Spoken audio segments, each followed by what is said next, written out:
Ding dong, I know you can hear me. Open up the door. I only wanna play a little. Ding dong, you can't keep me waiting. It's already too late. Ding dong, looks like I have won. Now you're in. Ding dong, pay the consequence.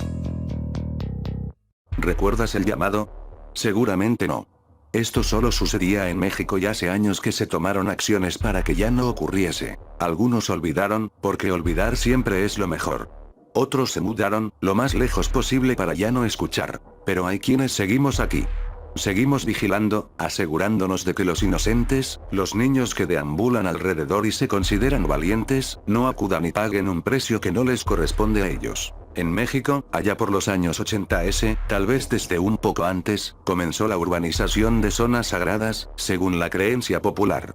Esta urbanización se extendía hasta los camposantos, cementerios, para quien desconozca la palabra, construyendo y extendiéndose por sobre estos, sin importar que se perturbase a las almas y los cuerpos de los difuntos. Una buena cantidad de dinero desembolsada era usualmente lo necesario para calmar a los dolientes y a cualquier pariente que quisiera que se retirasen los restos del ser amado antes de que se construyese encima. Cementerios fueron despojados de sus tierras para construir, en su gran mayoría, colonias sobre sus terrenos ricos en nutrientes gracias a los cadáveres que contenían y sus enormes árboles, que proporcionaban una sombra que más de una ciudad envidiaría. Pero todo tiene un precio. Siempre hay un precio cuando se decide vivir encima de quienes desean descansar en paz. Cuando las colonias fueron terminadas y habitadas, sin que se supiese que aún había quienes descansaban debajo de sus suelos, las apariciones y los problemas comenzaron. A diferencia de Estados Unidos, lo común de una casa mexicana es que carezca de sótano. Bastante conveniente, ya que de lo contrario en muchas partes se llevarían más de una desagradable sorpresa. Sonidos de muebles moviéndose cuando estos continúan en su sitio. Bolsas de canicas, antiguos juguetes que los niños de hoy desconocen, rodando por los techos de las viviendas. Incluso en mi secundaria, en el techo del segundo piso de varios salones, un día se escuchó con estruendo el sonido de pupitres siendo arrastrados para ser cambiados de ubicación.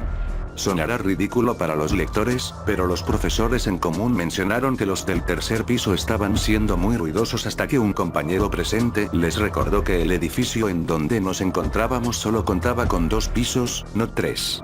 De nuevo, por más inverosímil que pueda sonar, así tal cual sucedió. Cosas así no se olvidan fácil. Pero el llamado fue lo más terrible que la urbanización del país nos trajo. ¿Nunca se han preguntado, quiénes viven en México, por qué en ciertas zonas donde hay cementerios construyen una primaria a un lado?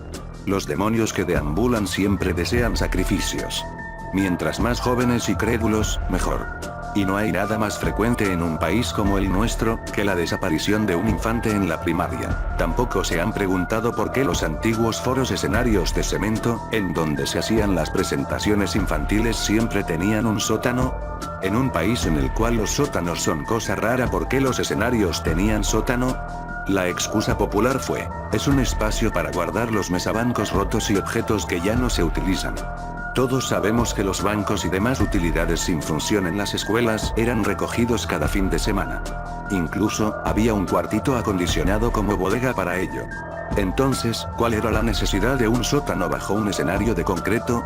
Nosotros lo descubrimos. Durante mi estancia en la primaria, había ocasiones en que sacaban cuerpos y ataúdes de los terrenos escolares. Nos decían que eran simples arreglos para el terreno, pero los niños no son idiotas como los adultos creen, ¿saben? Todos los veíamos y todos sabíamos lo que hacían. Y entonces, escuchamos el llamado. El sótano bajo el foro casi siempre tenía una puerta con candado para que nadie pudiese pasar. El sótano oculto debajo de este no tenía luz y la única ventana, si se le puede llamar así, siempre estaba tapiada con tablas de madera. Pero todos sabíamos lo que contenía en su interior. Lo escuchábamos. En ciertos momentos del día, en el recreo, a la hora de deportes o mientras nos dirigíamos a los baños, había alguien que nos llamaba al interior oscuro de ese sótano oculto. Y cuando ocurría, el candado siempre se encontraba abierto. Muy pronto aprendimos que quien entrase en el sótano, jamás saldría. Si había más de uno cerca, tratábamos de auxiliar a nuestro compañero atrapado, incluso llamando a los adultos, pero cuando eso ocurría, ya era demasiado tarde. Abrían la puerta y nuestro compañero se había ido. Solamente una vez logramos rescatar a una amiga, y fui parte de ello. Mientras aquella cosa la mantenía encerrada y asegurada, un grupo de compañeros forzaba el candado para abrir la puerta mientras otro grupo, entre los cuales me encontraba, hacíamos lo imposible por hacer ruido y arrancar las tablas de la única ventana que cubría el otro lado. Afortunadamente, esa cosa nos puso más atención a nosotros y mis otros compañeros lograron abrir con éxito la entrada principal, y nuestra amiga salió del terrible lugar. Aterrorizada, sucia, con rasguños y cortes, pero viva. Al día siguiente se había mudado a Estados Unidos, y no volvimos a saber de ella hasta la secundaria, en donde el foro no tenía sótano, y en donde no podría ser llamada de nuevo. Aunque volvió a irse a la semana, quizá por temor a que aquella cosa reconociese su presencia y desease vengarse de ella por haber escapado. La cosa tiene muchas formas. ¿Han escuchado las ridículas historias sobre muñecas u otros objetos embrujados en México, que por más que tiras, quemas y demás, vuelven a aparecer? Recuerda que porque tú no lo vivas o veas no significa que no sea real. Yo lo viví, yo participé en varios intentos de su destrucción y aunque no conozco su verdadera forma, sé en cuál se oculta. Si algún día visitas la primaria de Jesús Reyes Heroles, en Monterrey, México, descubrirás el viejo foro con las puertas cerradas. Si eres de los afortunados que no ha oído el llamado y puedes entrar a este, encontrarás una horrorosa y sucia muñeca en medio de los fierros retorcidos de los mesabancos rotos y basura de escombro esparcida. No trates de deshacerte de ella. Ni siquiera trates de tomarla. La cosa siempre vuelve. Personalmente, la arrojé contra el fuego durante una quema de basura que la primaria había hecho y volvió a aparecer en su hogar, el sótano del foro. La arrojamos en el cajón de un carretonero de basura que pasaba, la vimos ser tragada por las bolsas y demás basura para volver a aparecer al día siguiente en nuestros terrenos. Aún está llamando.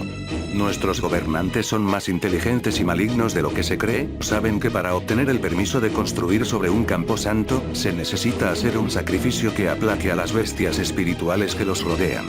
Y saben que la desaparición de un niño que los alimente de cuando en cuando les permite sacar más dinero con la excusa de las cuotas.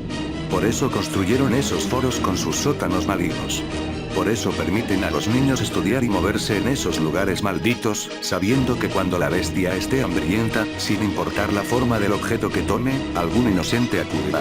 Y por eso, quienes sobrevivimos, aún rondamos cerca para tratar de detenerlos. Solo somos dos quienes continuamos aquí, deteniendo el llamado. Y no pienso irme de aquí hasta asegurarme de que esa cosa sea incapaz de tomar la vida de otro inocente. Así que, si vives en México, asegúrate de revisar que el recinto al que confiarás a tu pequeño no tenga entre sus construcciones ese vil escenario de cemento en medio de su terreno. Y si lo tiene, dale la revisión suficiente para asegurarte de que no contiene ninguna entrada a este. Si es así, has oídos sordos a cualquier excusa acerca de que es una bodega o cualquier tontería semejante. Aléjate del lugar. No esperes a que sean tus hijos los siguientes sacrificios que acudan a su llamado.